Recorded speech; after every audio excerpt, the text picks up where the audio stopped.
자, 15페이지. 자, 같이 한번 읽어봅시다.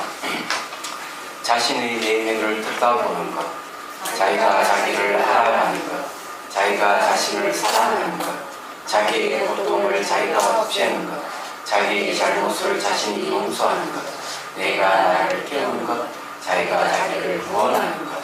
이것은 안에서 일어나는 일이며 바깥 경계의 전도로 동요되지 않으니 세간의 고통을 구제하는 지혜와 평안의 길.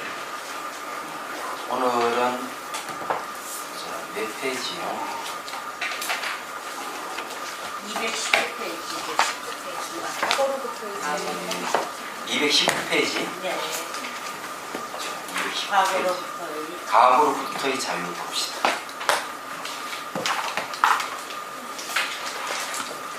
자, 전문 시간에 이제 연속체로서 의식에 대한 공부를 했고요. 자, 이 과거로부터의 자유라는 말은 불교에서는 해탈이라는 말을 씁니다. 해탈. 해탈이요? 해탈은 풀해 벗어난 탈. 아, 그래 이게 자유죠. 네. 속박에서 벗어나는 걸 해탈이라고 해요. 근데 이 해탈에는 기본적으로 세 가지가 있는데 개, 정, 해가 있습니다. 그래서 요거는 이제 별별 해탈. 내가 개를 하나 지킬 때마다 해탈합니다. 도둑질 하고 싶은데 도둑질 하지 않으면은 도둑질부터 해탈합니다.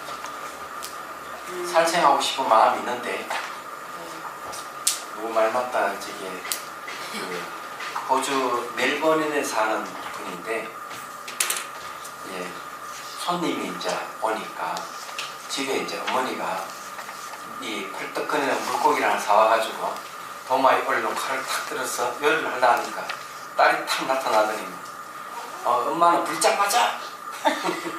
살인인을 죽이려고 하다니. 그래서 그렇게 딸한테 그냥 한마디 듣고 그 고기를 못 잡았다 이렇게 얘기를 하는데 살생하고 싶은 마음이 있는데 하지 않으면은 마음을 처리하면은 살생이라는 그거부터 이제 해탈하는 거죠. 그래 별별 해탈이라고 해요. 내 계몽을 하나 지키마다 해탈이에요. 이건 정해탈. 이 정해탈 다른 말로 하면은 심해탈이라는 말이 있습니다. 이거는 해해탈이라는 거죠. 이 정해탈이라고 하는 것은 이제 완벽한 해탈은 아니고요. 부분적인 해탈이라고 할 수 있죠. 선정을 얻게 되면은 이제 번뇌로부터 속박에서 벗어나죠. 해해탈은 번뇌 뿌리를 잘라내는 걸 얘기합니다. 이걸 지혜에 의해 가지고 속박에서 벗어나는 걸 얘기해요. 하나는 도덕성, 하나는 선정, 하나는 지혜.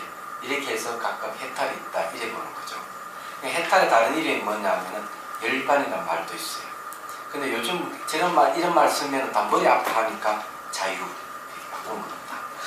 근데 왜 꼭 과거라고 그래요? 예? 왜 꼭 과거라고 그래요? 왜 과거로부터요? 네. 과거로부터 자유라고 하는 것은 우리가 보고 듣고 한 모든 정보가 이 무의식이 저장이 돼요. 정확한 이야기 아리아식이 저장이 되죠. 저장되어 있는 이 정보가 자기 현재 현 삶에 계속 영향을 주는 거예요. 영향을 주기 때문에 그래서 이 과거 문제를 해결해야 돼요. 특히 트라우마 같은 것은 없어지지 않아요. 잘 없어지지 않아서 예를 들어서 얘기하면 30 중반이 되도록 시집 못 간 사람 이야기인데 이 시집을 가지를 못하니까 그 집안에서 딸나이를 시집 보내려고 굉장히 노력을 해요. 그건 안 돼요. 안 되니까 이제 정신과에 의뢰를 합니다. 원인이 뭔지를 좀 밝혀달라. 근데 이제 왜 시집을 못 가는가 했더니만 6살 때 인형 갖고 노는 아이를 갖다가 어머니가 그 인형을 막 갑자기 빼앗아버려요. 빼앗아버리고 공부하라고 야단을 치요. 야단을 치니까 아이는 꼼짝 하지 못하고 어머니다 이 공부는 하긴 하는데 인형을 빼앗겠다 하는 게 원인이 됐던 거예요. 그래서 이제 이 대학 졸업하고 석사, 박사 그치고 좋은 직장을 구해 살면서 시집을 못 가는 거예요. 인연은 빼앗겠다 하는 그 하나 때문에. 빼앗긴 그 하나는 아주 작은 사건인데 이 트라우마는 나이가 들어가면 계속 같이 트라우마는 같이 성장을 해요. 얘가. 그래서 이 여자를 누가 이제 남자를 소개시켜주면 하루가 지나지 않아서 헤어지는 거예요. 헤어지는 이유가 아주 간단해요. 그날 만나서 데이트를 하고 이러면 그 다음날 아침에 일찍 여자한테 전화가 와. 남자 4시에 일어났니? 뭘 먹었니? 계속 남자를 챙기는 거예요. 챙기는데 1시간 단위마다 전화를 하니까 오후쯤 되면 남자는 전화하지 마! 이러면 불쌍해. 얼마나. 근데 그게 어디서 나왔느냐 하면은 인형을 빼앗긴 것에 대해서 혹시 이 남자가 나를 떠나가지 않을까 싶어 계속 전화를 했던 거예요. 그게 헤어진 원인이 됐던 거죠. 그 시집을 못 가는 거예요. 이렇게. 그래서 이렇게 어릴 때 있었던 사건이 어른이 돼서도 영향을 주고 이 드라마에 이 과거에 이렇게. 그래서 이런 것에서 벗어나야 되는 거죠.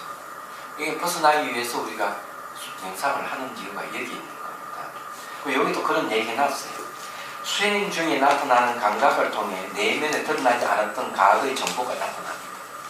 감각을 통해 나타나요.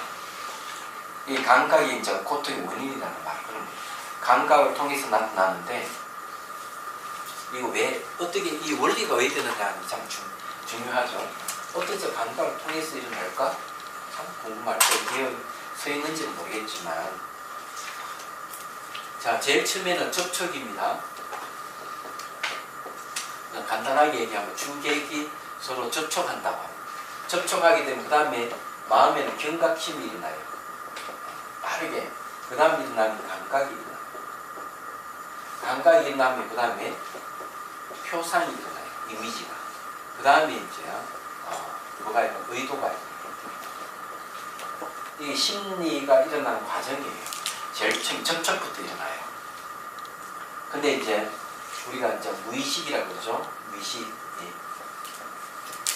무의식에는 그러니까 아리아식에는 수많은 정보가 있습니다. 정보. 이 정보를 갖다가 뭐라 하는 거는 종자라고 그러거든요. 그래서 이제 접촉을 하면서 마음이 경각심이 일어나면 이 무의식 속에 들어있던 정보가 어디로 올라오는가 감각을 통해서 나타나요. 얘기해서. 그럼 이런 이야기는 어디에 나오느냐 이러면 성유심론에 보면 나옵니다.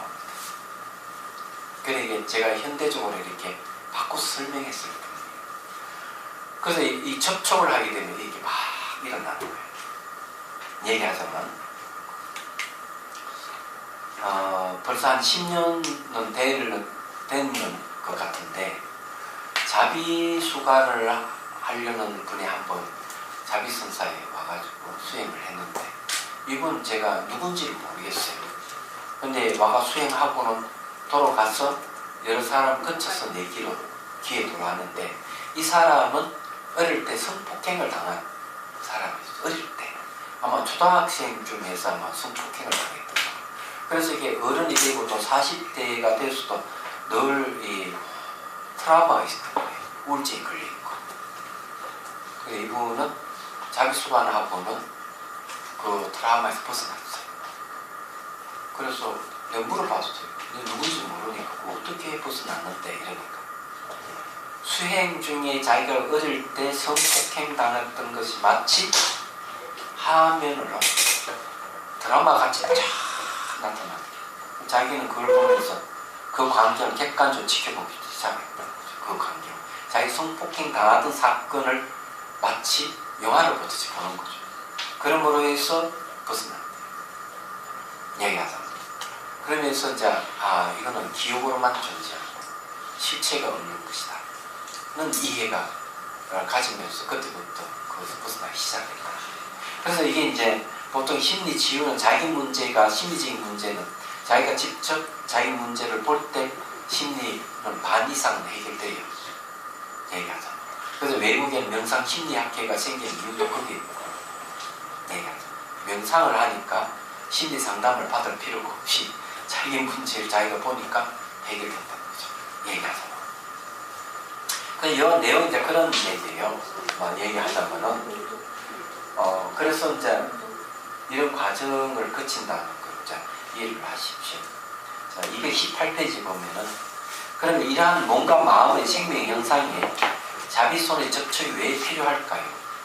이 자비손의 접촉, 상상의 손을 몸에 접촉하는 것 하자면 그 촉이랑 접촉이 나오죠. 이게 이제 오변행심소인데요. 이게 이제 정확하게 하면은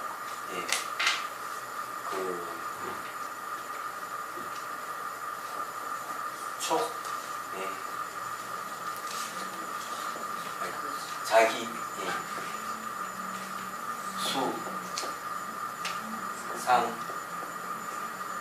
사 이랬거든요.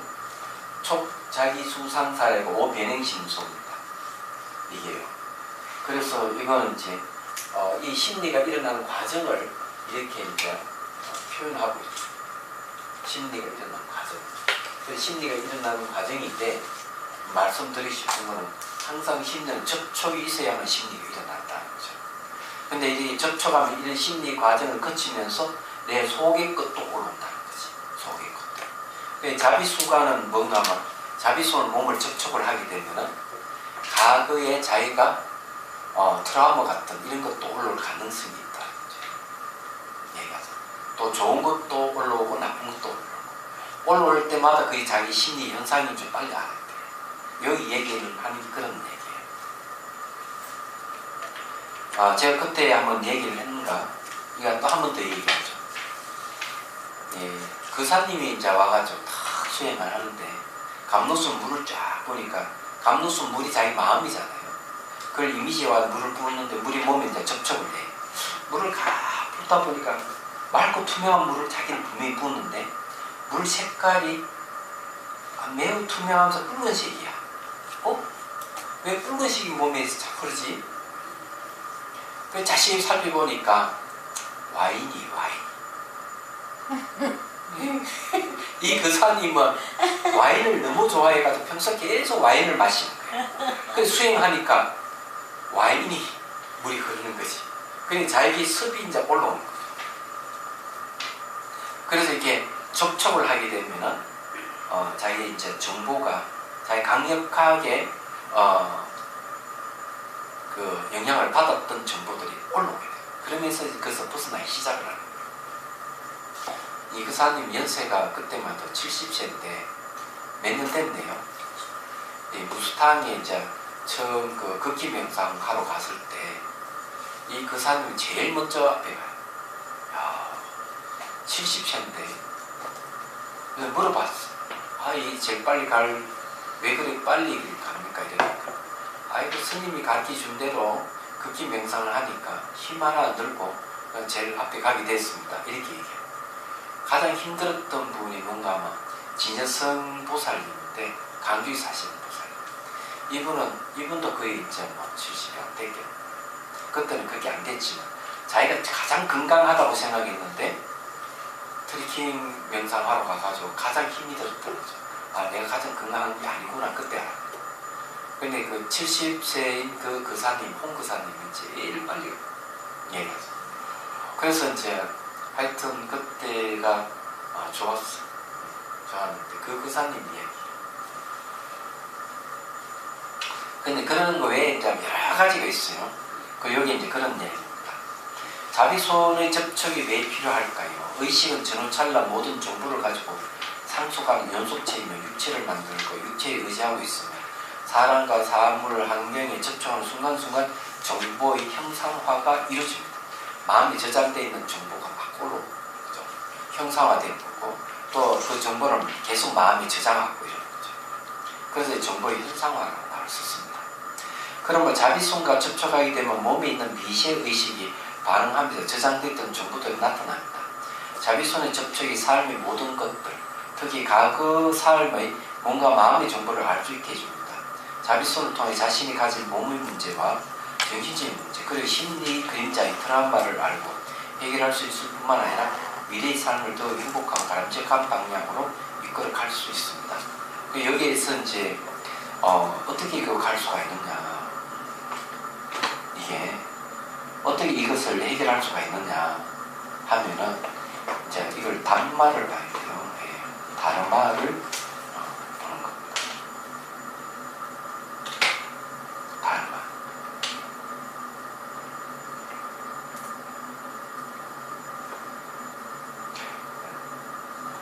그래서 이제 이건 그냥 간단하게 이렇게 썼는데요. 이 다르마를 봐야 돼. 이미지가 막 생긴 뭐가 나타나고 이러면은 이거는 무상하다, 환영이 지나지 않는 거, 무상하다고 보는 거죠.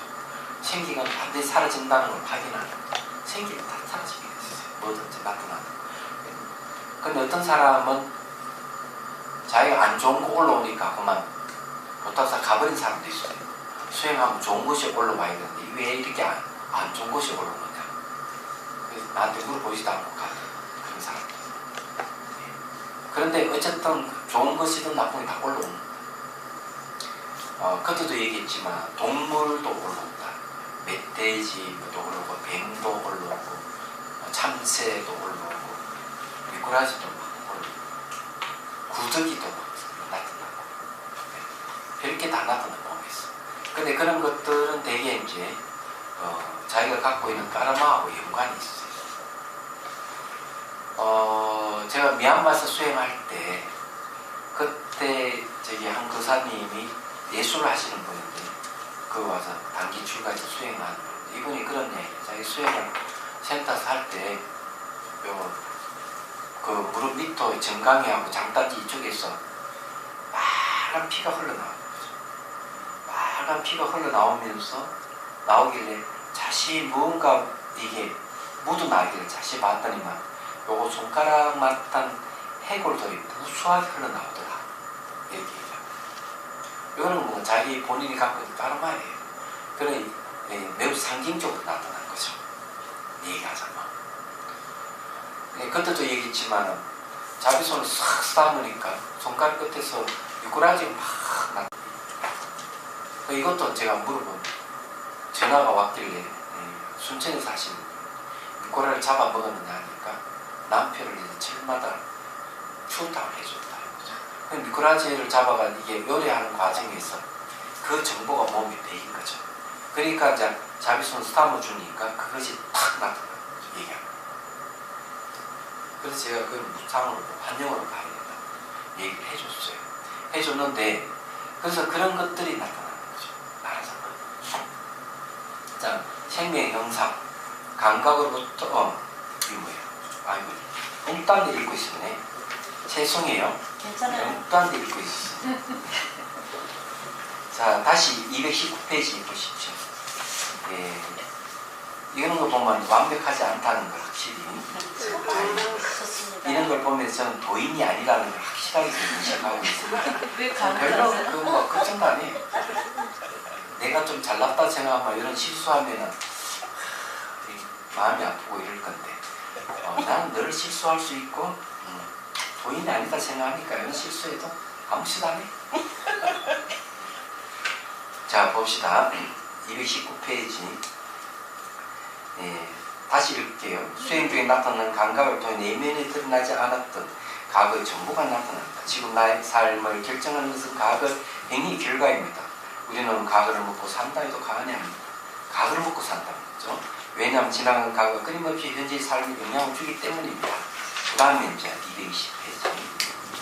과거가 아름답거나 선한 것이었다면 현재의 삶에 문제가 없겠지만 그렇지 못했다면 기억하기 싫은 마음의 그림자가 되어 이유 없이 마음이 불안하고 삶이 바람직하지 못한 쪽으로 흘러갈 것입니다. 그래서 이게 우울증 걸린 사람도 보면은 막 놀 때 막 희낙낙하다가도 그냥 옥상에 뛰내려버려요. 갑자기 뛰내려버려요. 굉장히 무섭습니다. 아니 평소에 막 웃고 두들고 이러더니만 혼자 딱 있을 때 어느 순간 옥상에 뛰내려버리니까 황당하죠. 근데 알고 보니 그 사람 우울증을 앓고 있었어요. 얘가 근데 우울증은 과거와 관련이 있어. 과거에 있던 일이 계속 반복해서 생각하니까 그것이 우울증이 되는 거예요. 과거에서 못 벗어나는 거죠. 그래서 외국에는 이걸 심리 치유를 어떻게 하는가 하면 과거는 지나갈 수 없고 미래는 오지 않을 수 없고 현재 머물지 않는 이걸 가지고 심리 치유를 해요. 그러니까 KBS 마음이라는 프로에 이 얘기 나옵니다. 유럽이나 미국의 명상센터의 우울증 환자는 이걸 가지고 치료를 계속 합니다. 그래서 수행하면서 항상 지나간 건 또 오지 않다는 걸 봐야 되고 미래는 오지 않는 걸 봐야 되고 현재도 머물지 않는 걸 보게 하는 거죠. 이야기하자고 그런 거예요. 그래서 여기에 이제 얘기가 그런 겁니다. 자, 그래서 곧 일상생활에 쉽게 미운 감정이 일어나기도 하고 이것이 도화선이 되어 작은 일에도 참지 못한 분노를 일으키며 화병과 우울증이 되기도 합니다. 이렇게 과거가 지금의 삶에 문제를 일으킬 경우 현재의 문제를 해결하기 위해 과거의 정보를 담고 있는 감각을 잘 관찰해야 합니다. 과거 정보가 영상으로 나타날 때도 그 영상을 3법인으로 관찰해야 합니다. 그래야 지혜가 생겨서 문제가 해결될 수 있습니다. 3법인 이게 다르마예요. 단마를 관찰하는 거예요. 그 명상의 대상은 다르마입니다. 무사고, 무아, 공 이런 것이 좀 다르마예요. 그건 이제 뭐 사례를 얘기하라 그러면은 이제 또 있는데 이분은 이제 회사에 다닐 때마다 위에 상사하고 싸워요. 싸우가 자꾸 나오고 싸우고 나오고 직장 생활 오래 가지 못하는 거죠. 그래 와가지고 명상을 하는데 한 이미지가 탁 떠오르는 거 자기 어릴 때 모습. 그러니까 고개를 팍 숙이고 다 웅크리고 있는 그런 모습이 딱 보이는 거. 그 명상 끝나자마자 바로 자기 어머니한테 전화를 해요. 엄마는 혹시 나를 내버려 두고 둔 적이 있느냐고 어릴 때. 뭐 감이 잡혔기 그런 얘기 있겠죠. 그러니까 어머니 딱 그래 너 아버지가 미워가지고 네 동생을 데리고 친정집에 가버렸어. 일주일 동안 있었다. 그러니까 이 아이가 아버지하고 일주일 동안 살면서 막 스트레스 엄청나게 받은 거지. 근데 이것이 직장 생활하면 자기 상사하고 계속 싸우는 원인이 됐던 거죠. 이 트라우마예요. 그게 해결됐어요. 내가 이런 게 있었구나. 그 자비수관이 자비손, 상상이 자비손을 써서 몸에 접촉하는 이유가 이런 문제하고도 관련이 있다는 자, 그 다음에 이제 보면 그래서 자비손의 주된 역할은 과거의 부정적인 모든 기억들과 함께하는 부정적인 감정과 생각들이 몸의 감각을 통해 나타나도록 하는 것입니다. 접촉하면 감각이 일어나니까요. 일어나는 기억들이 영상으로 나타나기도 합니다. 동시에 이를 자비의 힘으로 순화시켜 녹이는 역할도 합니다. 여기서 더 나아가 삼법이는 통찰하게 되면 지혜가 생겨 번뇌의 뿌리까지 없앨 수 있습니다. 자, 여기 이제 하나 말씀드리고 싶은 게 하나 있어요.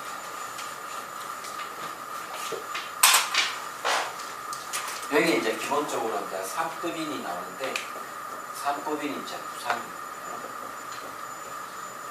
두 번째는 고고, 세 번째 무아예요. 이렇게 되는데 이것을 삼법인 생각이 변하지 않습니다. 그게 무상은 변한다는 거예요. 고락하는 불만족스러운 거죠. 무아는 이거는 이제 주제하는 자아가 없다는 거죠. 이런 뜻이. 그럼 요거 이 세 가지는 한 세트예요. 매 순간순간 변하는 걸 만족스러운 게 없어요. 물건도 좋은 물건도 변하면 만족스럽지 않고 사람도 내가 좋아하는데 그 사람 변심하면 만족스럽지 않아. 괴로워. 막 불만족스러운 게 괴로운 거예요. 근데 이것이 불만족스러운 자기 뜻대로 안 되기 때문에 무아예요. 이 한 세트예요. 그럼 이런 걸 알면은 무소유라든지 집착할 것이 없다 하는 걸 만족스럽지 않다는 걸 알면은 어떤 물건을 사더라도 이건 변하기 때문에 만족스럽지 않다는 걸 알아요. 그럼 벌써 대상으로 집착에서 벗어나기 시작하는 거죠. 그렇게 아는 걸 이제 지혜라고 얘기합니다. 그러면서 이제 물건이나 사람에 대한 집착에서 벗어나죠. 사람은 영원히 살고 싶은데 주름살 생기고 병이 생기고 이러면 어때요? 만족스럽지 않잖아요. 그래서 자기가 이게 주름살 생기는 것을 자기 뜻대로 없앨 수가 없어요. 그래서 기껏 예방책으로 하는 게 요즘은 그 광고에 보니까 한 번만 시술하면은 80세까지 주름살 없다는 이 광고가 나와요. 그런 것까지 다 보세요. 네, 그거 보니 나와요. 그래서 지금 제가 나이가 꽤 되는데 앞으로 한 20년, 아니 한 15년만 지나도 벌써 80세가 될 것 같은데. 아니에요. 저 주름살 별로 없잖아요. 네. 그래서 그건 그냥 관심이 없어. 내가 주름살 생기면은 관심 좀 가져볼까 생각을 하는데, 그래서 제가 경제는 뭘 이야기하는, 자기 뜻대로 될 것이 있으면 이 늙는 것도 막을 수 있어야 된다. 예. 그게 못 막잖아. 그게 무아해. 주제한 자가 없어요. 그래서 마음을 얘기하지 자아를 얘기를 안 하는 거예요. 불교에서. 대상을 인식해서 무엇인가 아는 걸 마음을 얘기하는 거예요. 근데 제가 정말 얘기하고 싶은 건 뭔가 하면, 이걸 자 무상고 무아를 자 다른 말하고 요즘 말로 하면 이걸 진리라고 하죠. 요즘 말로 하면. 그런데 그래서 이것도 그 전문 시간에 한 이야기지만, 진리가 너희를 자유롭게 해줄 것이다. 아니에요. 진리가 우리를 자유롭게 못 해줍니다. 불교적 시각에서 보면 우리 살고 있는 이 세계가 그대로 진리 세계예요. 진리 속에 살고 있으면서 우리 자유롭지 못하잖아요. 왜 그럴까? 진리를 모르기 때문에 자유롭지 못하는 거예요. 진리를 안다면 우리는 자유로워질 수 있어요. 진리를 알을 지혜라고 하는 겁니다. 그래서 지혜가 우리를 자유롭게 해준다는 말이 맞는 거죠. 그 여기서 얘기한 그 얘기입니다. 지혜가 우리를 자유로워 주는 겁니다. 다른마가 우리를 자유로워 주는 게 아니에요. 진리 속에 사는 것도 무지 속에 사는 사람이 엄청 많잖아요. 안 그래요? 네. 여러분 자유롭습니까? 아니요. 지혜가 없다는 소리예요. 지혜가 안 생겼다는 거예요. 정말이에요. 예. 그래서 우선 이해부터 해야 돼. 이해. 이 이해가 지혜입니다. 그리고 법의 이치를 사유를 하고, 그 다음 실제 이제 수행하는 데서 그걸 확인해 가는 거죠. 그래서 여기에서 이야기하는 게 삼법인을 통찰하게 되면 지혜가 생겨서 번뇌 뿌리가까지 없앨 수, 번뇌 뿌리를 잘라 없앨 수 있으니까 자유로워지는 거예요. 그 지혜가 우리를 자유롭게 해준다 하는 거예요. 그래서 수타니 파타에도 이렇게 얘기합니다. 과거에 있었던 것을 지워버리라. 미래는 그대에게 아무것도 없게 하라. 중간에도 아무 일에도 집착하지 않는다면 그대는 평안해지리라. 딱 나와잖아요. 그런데 이런 이야기는 종교하고 아무 관계가 없습니다. 네. 현실적으로 얼마든지 정립되는 것이기 때문에 요대로 행하기만 하면 우리는 마음이 평안에 도달할 수 있는 거예요. 자유로워진다는 얘기. 그 여기 내용은 그런 얘기예요. 이 말은 과거에 저장된 번뇌는 현재의 삶에 지속적인 영향을 준다는 것입니다. 무의식적으로 영향을 주고 있기 때문에 미처 인식하지 못하고 습관적으로 생각하고 말하며 행동을 하는 것입니다. 이러한 행위는 자신에게 알게 모르게 힘들게 압박을 주고 스트레스를 쌓이게 하고 이기적이고 집착하는 성향을 가지게 만듭니다. 그리고 이것은 고단한 일상을 되풀이하게 만들고 미래에 대해서도 알 수 없는 불안감을 가지게 만듭니다. 특히 과거의 부정적인 감정은 어떤 계기가 되면 어느 순간 폭발하는 파괴력을 가지고 있습니다.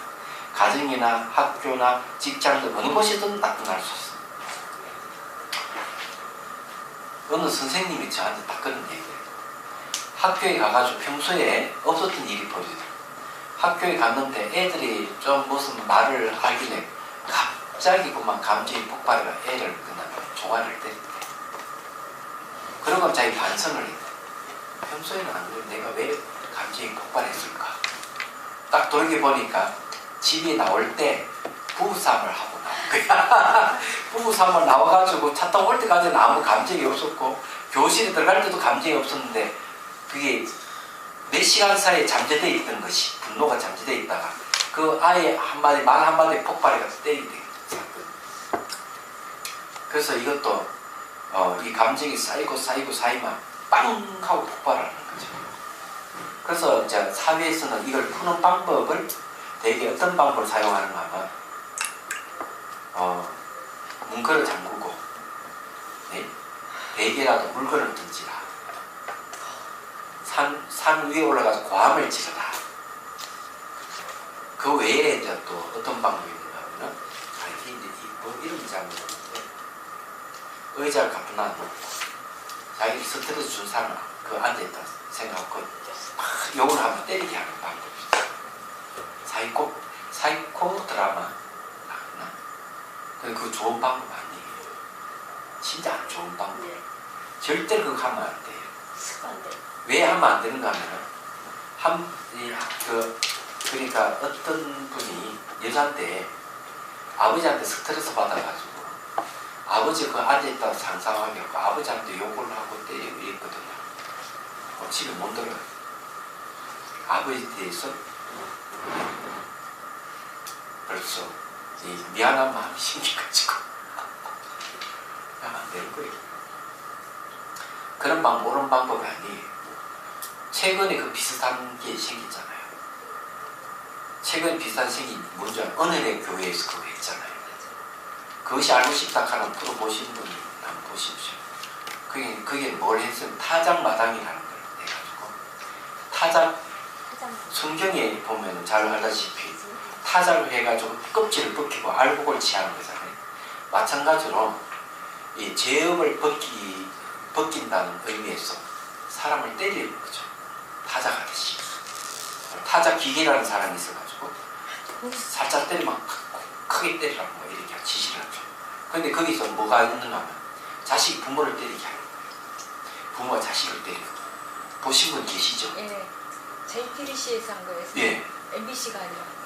그런데 이게 때린다고 해가지고 죄업이 없어지나? 죄가 없어지나? 하는 문제예요. 근데 바로 철륜이 끊어져 버리잖아요. 17살인가 16살 아이하고 인터뷰로 한 내용 보니까 다시 부모를 보고 싶지 않다고. 이게 말이 안 되는 거거든요. 부모와 자식의 위기질서가 깨져버린 거예요. 그 순간. 그러면 목사 말만 듣게 돼 있어요. 생각해 보십시오. 이거 때려가지고 죄업이 없어지면 네? 그 다음에 죄를 짓지 않아야 되거든요. 그죠? 안 그러나 죄업이 점점 없어지거나 근데 그 낙토락하는 그 피지에 가가서도 공장 일내가 조금 잘못한 일이 생기면 또 모여가 그 사람 또 때리고 이러잖아요. 그럼 왜 계속 반복이 되풀이해? 죽을 때까지 그거 해야 되거든. 그러면 끝날 일이 없어요. 왜냐하면 사람은 죄를 계속 짓기 때문에 계속 해야 된다는 거거든요. 그럼 죄업을 딱 끊는 방법이 있으면 그런 일이 중간에 끊어질 수가 있는데 방법이 없잖아요. 그 방법에는. 그러니까 때리는 방법은 올바른 방법이 아닌다는 거죠. 지혜가 없다는 거죠. 그러면은 죄락하는 것은 무지에서 온단 말이에요. 잘못 알고 있는 데에서 잘못된 행위가 일어나서 죄업을 짓는 거거든. 죄를 짓는단 말이에요. 그러면은 지혜가 생기면은 그는 karma 업이 멈춰지게 되죠. 지혜가 생기면 어떻게 되죠? 지혜가 생기면 죄를 안 짓게 되는 거예요. 있는 죄도 없어지는 거죠. 그럼 구조를 탁탁탁 때릴 필요가 없는 거죠. 안 그래요? 성경 구조를 잘못 해석한 거죠. 비유인데 비유를 진짜 실행을 했으니 어떻게 되겠어요? 그 지혜가 생기면은 죄의 껍질을 벗길 수가 있죠. 얘기하세요. 그래서 마음이 아파요. 그래서 제가 얘기하고 싶은 건 그런 얘기입니다. 이게 과거 문제를 해결하는 게 아주 중요해요. 얘가.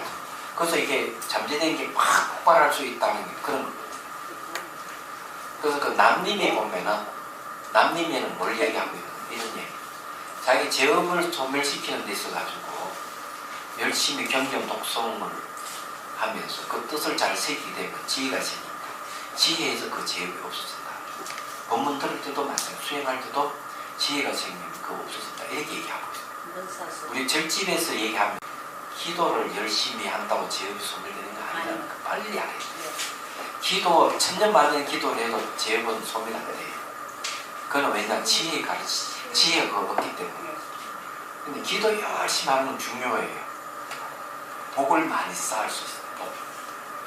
복의 힘이 아주 정착돼서 복력이 있으면 모든 소통이 돼요. 복이라고 하는 건 개인과 개인이 소통하는 걸 복이라고 해요. 그러면 기본적으로 선행을 해야 돼. 선행을 하게 되면 사람과 소통이 되는 거예요. 그럼 그걸 복을 짓는다. 그건 소통을 하지 않고 내도록 욕심 부리고 화내고 이러면 소통이 안 되니까 그건 죄를 짓는 거예요. 그럼 죄 짓는 게 바로 탐진치입니다. 탐욕과 분노와 어리석음이에요. 이런 것이 전부 다 죄업을 짓는 거거든요. 말하는 거. 그게 이제 악업이기도 하고 그것이. 그래서 이 사람 간에 이게 베풀며 살아야 돼요. 소통하는 베풀면서 일어나는 일이에요. 이러더니 복이 쌓이는 거예요.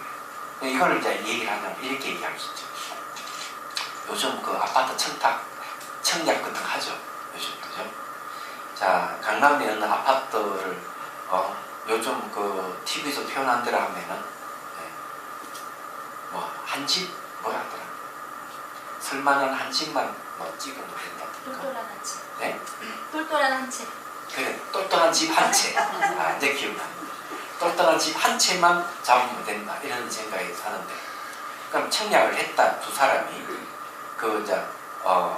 제비뽑기를 했는데 어쩐지 모르겠는데 했는데 한 사람은 그걸 당첨되고 한 사람 떨어졌다.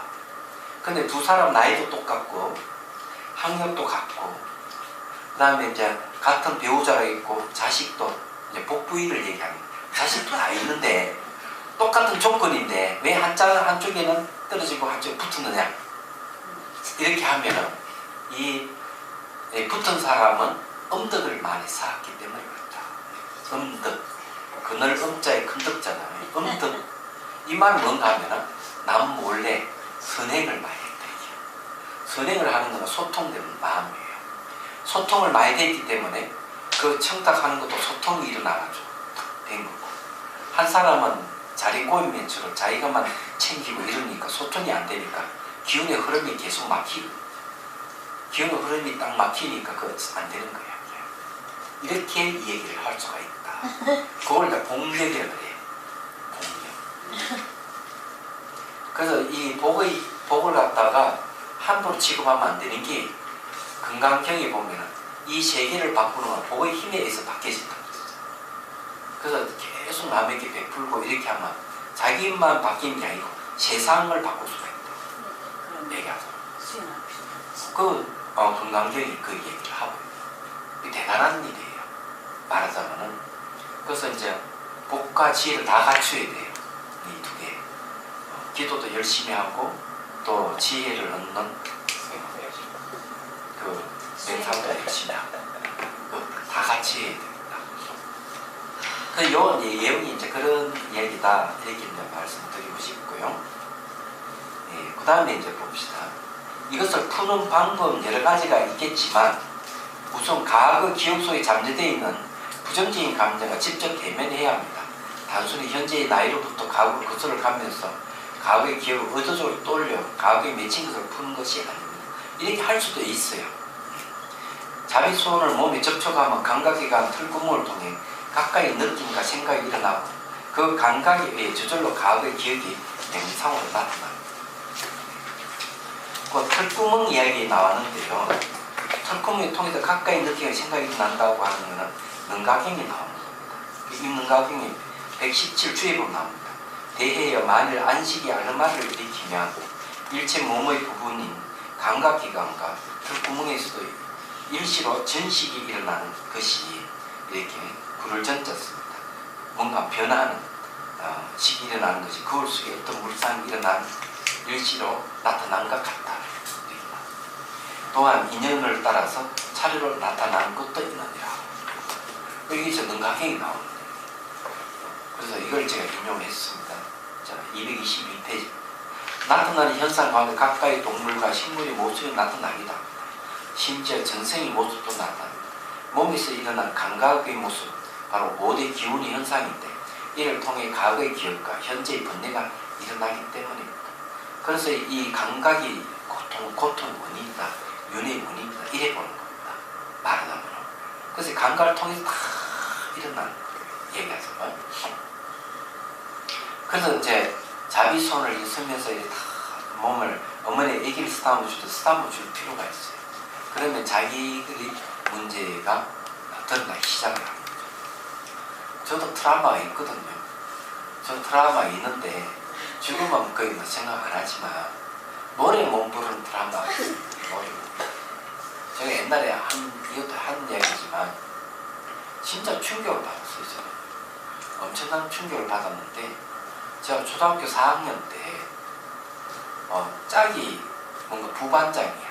키도 나보다 크고 얼굴이 잘생긴 여자인데 내가 굉장히 좋아했거든요. 왜 좋아했는가 하면 옆집에 살아요. 같은 동네에. 같은 동네에서 너를 보고 하니까 진짜 좋아했거든. 근데 이 풍금 칠 때 이 선생님한테 일을 바쳐버렸어. 얘는 그냥 입싱크만 하고 노래 안 부른다고. 내가 열심히 노래 부르고 따라 했는데 그 말을 선생님이 하는 순간 엄청난 충격이 왔어요. 그때부터 이 동료가 보고 노래 가사를 하나도 못, 지금도 유행가 가사 하나 못 외우고 있는 거는 지금은 이제 연부라는 거, 바라니를 연부 이런 거밖에 없어요. 그래서 제가 그런 트라우마가 있다 하는 사실을 몰랐어요. 그래 가만히 생각해 내가 왜 노래를 못 부르고 가사를 못 외울까 했더니 그때 그 생각이 탁 떠오른 거예요. 근데 트라우마는 누구나 다 가지고 있는데 그만큼 무서워요 그게 얘기하죠. 근데 여기 내용이 그런 트라우마에 대한 이야기입니다. 그 다음 구절 읽어볼게요. 감각을 통해서 과거의 일들이 일어난 이유는 감각 속에는 과거의 경험이 이미 포함되어 있기 때문에 내가 예를 들어서 이렇게 악수를 딱 하잖아요. 딱 악수를 하면은 감각이 전혀 오잖아요. 그 감각 속에는 과거 경험이 들어가 있어요. 벌써. 얘기하죠. 자, 예를 들어서 탁 잡았는데 칙칙한 땀이 막 흐른다 이러면 상대의 손에 땀이 난다 하는 거, 이 사람이 뭔가 좀 나한테 숨기고 계획하고 뭐가 있지 않을까 하는 의심을 하게 되죠. 근데 탁 잡았는데 스파크가 탁 일어나면 왜 입니까? 남녀가 이렇게 악수했다는 얘기, 스파크가 일어나요. 그럼 그 감각 안에는 남녀의 생각이 들어가 있는 거예요. 정말 그런 거. 그렇기 때문에 접촉했을 때 그 감각이 과거 경험이 그 안에 들어가 있는 얘기하죠. 순수성이 없어요. 감각. 그거는 자기 감각이죠. 그럼요. 누구나 다 있어요. 글쎄 그러니까 그건 주관적인 감각이지. 그렇죠. 주관적인 감각. 그것이 빌면에도 온갖 심리가 다 일어나고 감정이 일어나는 거예요. 거기서.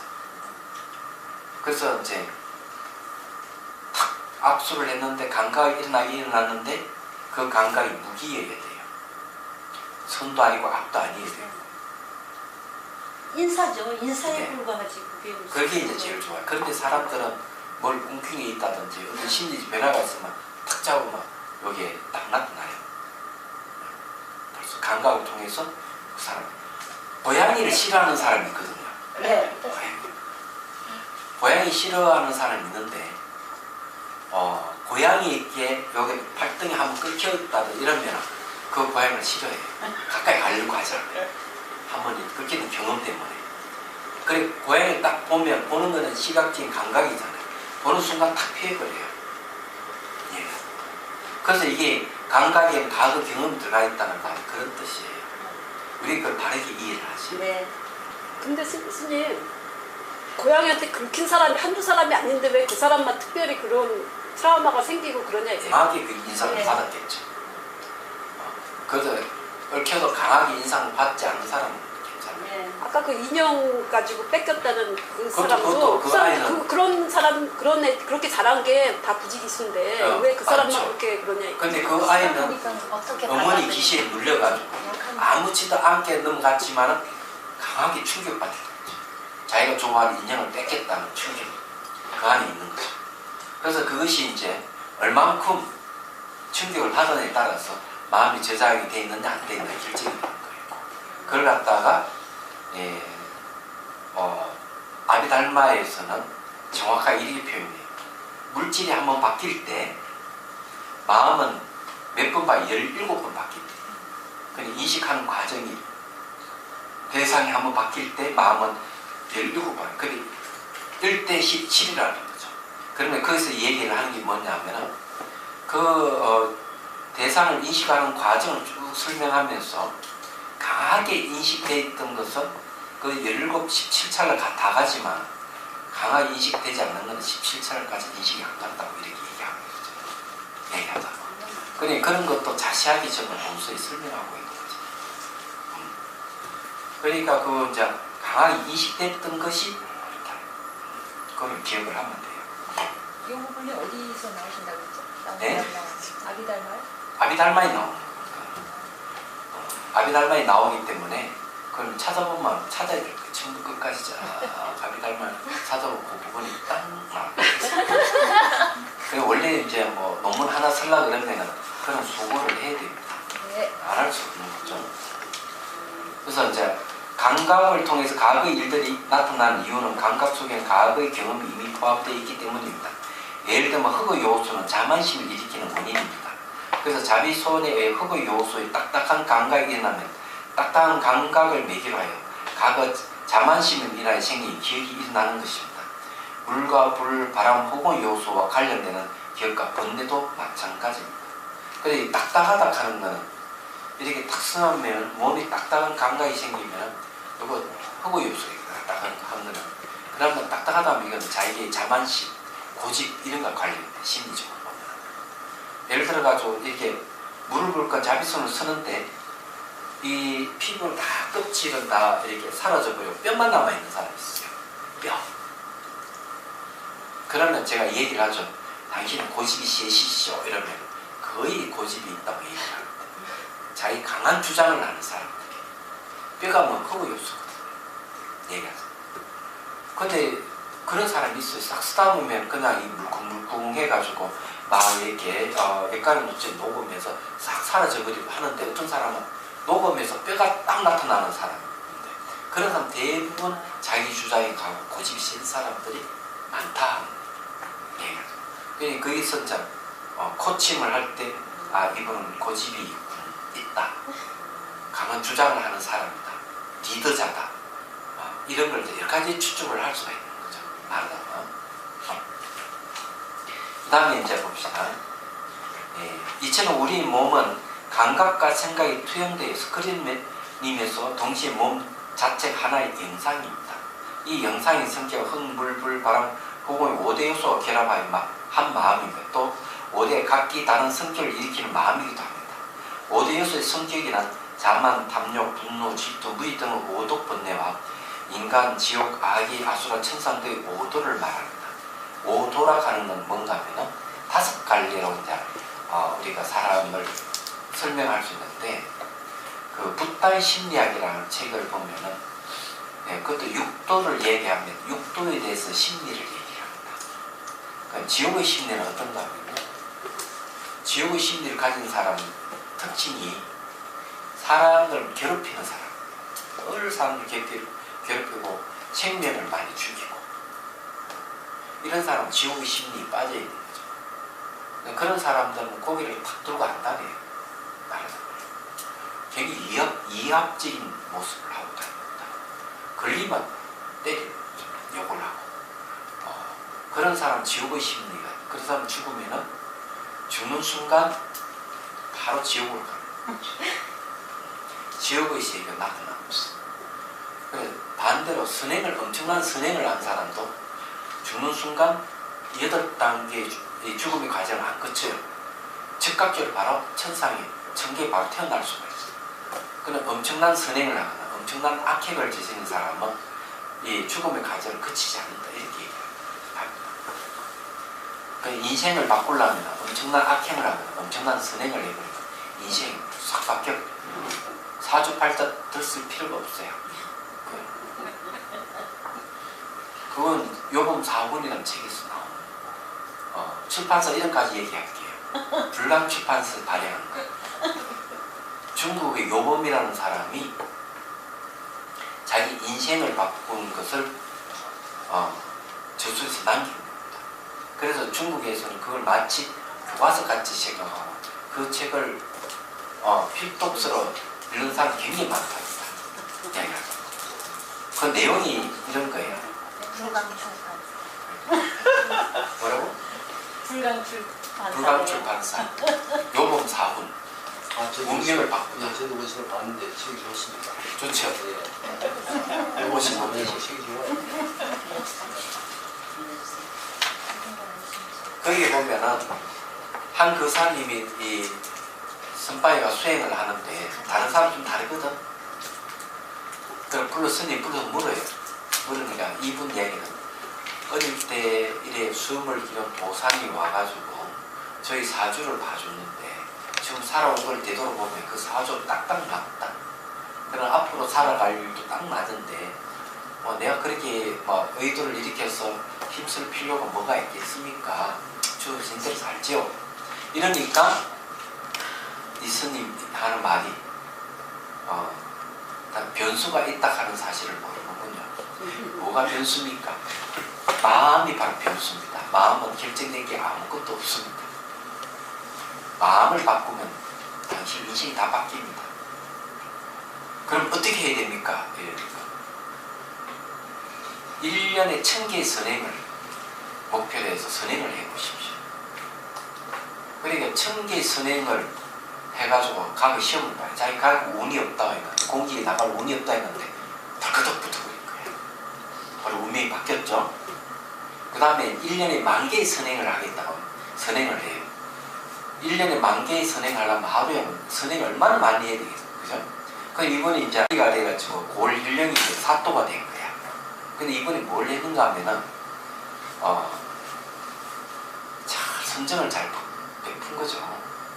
그런데 10,000개의 선행을 한 효과가 나타난 거야. 10,000개의 선행 하기도 전에. 그래서 스님한테 이게 왜 그런지를 연유를 물으니까 당신은 이 골 사람들을 위해 가지고 세금을 탕감해 주지 않느냐. 세금을 탕감한 그 정책 하나가 10,000명 이상의 사람 혜택을 입었다. 그게 10,000개의 선행을 벌써 달성을 해버린 것이다. 이렇게 얘기를 해줘요. 전 이명박 전 대통령 얼굴 보면 대통령감이 아니거든요. 맞아요. 그 사람 왜 대통령 했는가 하면은 진짜 기가 막힌 선행을 했어요. 이거는 대통령이 될 수 있는 선행을 했어요. 여기 버스 노선을 바꿔 환승 제도를 만들었어요. 지금도 외국 사람들이 한국에 버스를 타면서 찬탄하는 게 바로 이 버스의 환승 제도랍니다. 한국에 우리나라에 없는 이러면서 그걸 얘기 제도를 합니다. 지금도 칭송하고 있다는 거죠. 나라에서. 그래서 오지에 있는 사람들도 버스를 타고 시내에 나올 수가 있는 거예요. 이게 수만 명이 이 혜택을 그 선행의 힘 때문에 명성이 생기고 이러는 거라. 그리고 그 힘으로 대통령이 된 사람 얘기하더라고. 간단해요. 선행을 하는 게 그런 겁니다. 선행을 한다는 것은 도움을 주는 거거든요. 그럼 어쨌든 그 얘기는 그 내용 그런 자기는 63세인가 4세가 그 수명이인데 70세가 혹시나 10년 이상 살았어요. 이런 걸 잘 얘기를 하고 있습니다. 나머지는 교사님한테 물어보시면 교사님 다 아시니까.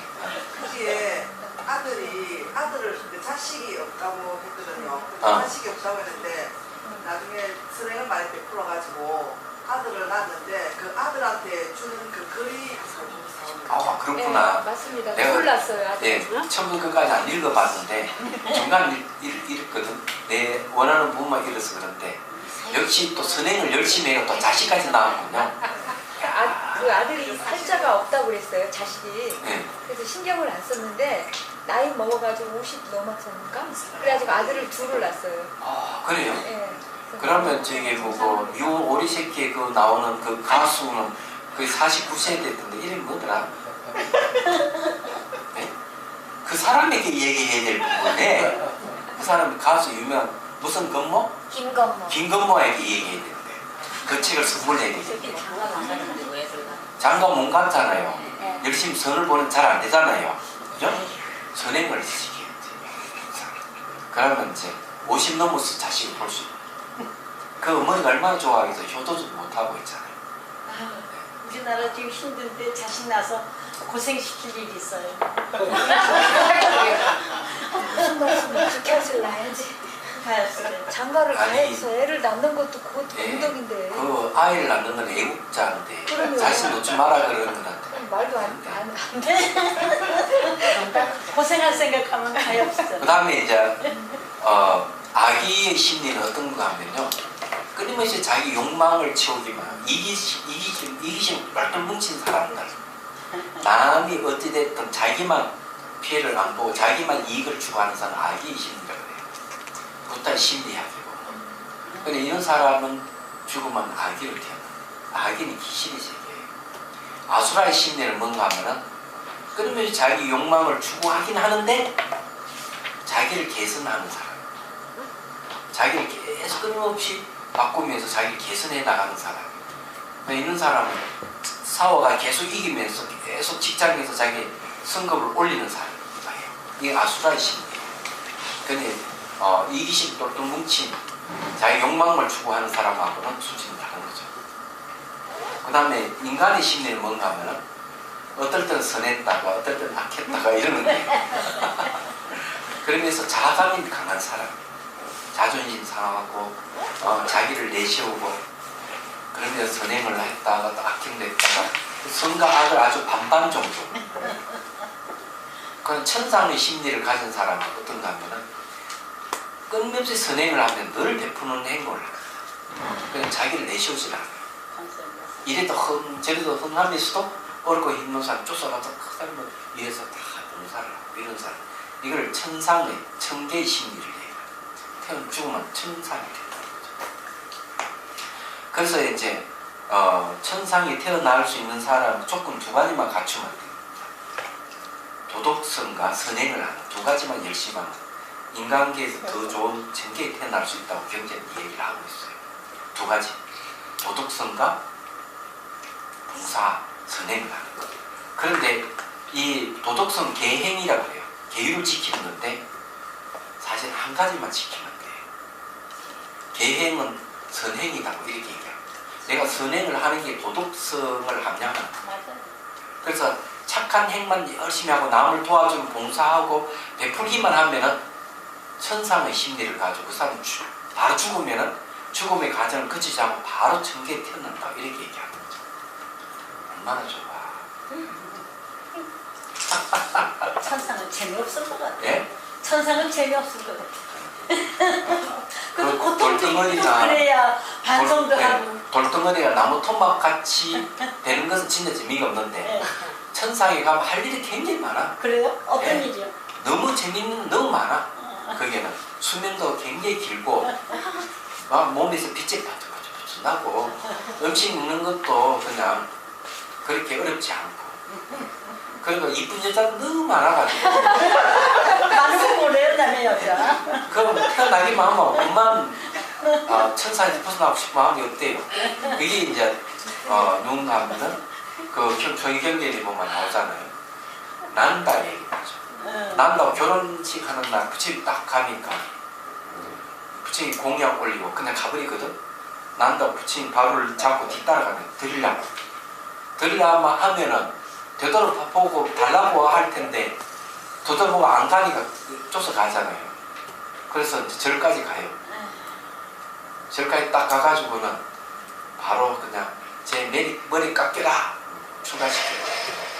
그러니까 그 난다 부인이 될 그 여자가 막 슬퍼하면서 따라가고 호소를 해도 그냥 안 되는 거예요. 근데 수행을 하는 수행이 될 리가 있나? 내에서 자기 부인 생각만 하고 있는 난다는. 그게 난다는 이 조카예요. 서가모니 부친 조카거든, 왕자고. 그래서 이제 만나기만 하면은 난다는 난 다시 제속으로 돌아갈 거야. 우리 아름다운 부인이 있는데 내가 이걸 무슨 짓거리 이걸 내가 해? 이러면서 부친이 아셨어. 딱 데리고 어디 가는가. 그래 너 나하고 같이 갈 때가 있다. 하고는 숲속으로 가요. 숲속에 원숭이고 저 원숭이하고 너 부인하고 비교하면 어떤 게 훨씬 이쁘지? 이러네. 저희 부인이 훨씬 이쁘죠. 원숭이가 별것도 아닌데 뭐. 저 원숭이 암원숭이 가지고 비교할 수 있겠습니까? 다 그래? 손잡고 어디 가는가 봐. 천계요. 천상식. 천상식 다 가니까 500명이 되는 하늘 여자가 있는데 발이 아주 그렇게 이쁜 거예요. 빨간 게 발이 이쁘고 얼굴이 너무 한 비교해봐. 너 부인하고 비교해 어때? 그러니까 천상의 천녀 훨씬 이쁩니다. 네 열심히 수행하면 이 500명 천녀 다 네 거야. 그러니까 안 난다.